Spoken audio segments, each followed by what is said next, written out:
inci münacatlar görürəm hərdən Facebookda. Allah səndən başqa yalan imiş. İnci, bunun ki Allah eşki başqalar dostdan küsüb, oturublar nəsə kruqda, nəsə söhbət düz gəlməyib, nə olub bilməm. Gedir oturub evdə ki ata-anasından inciyib. İndi güya bu arifana münacat edir.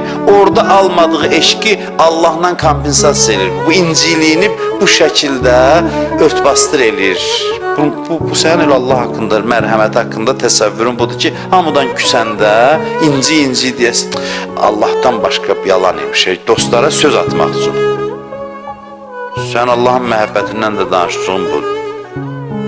Heç bir arif cəmaatdan qırılanda inci halda qırılmıyor. Ümumiyyətlə, cəmaatdan qopmağın mənası inciyib küsüb Allaha yönəlmək deyil. Ümumiyyətlə, incimək nədir?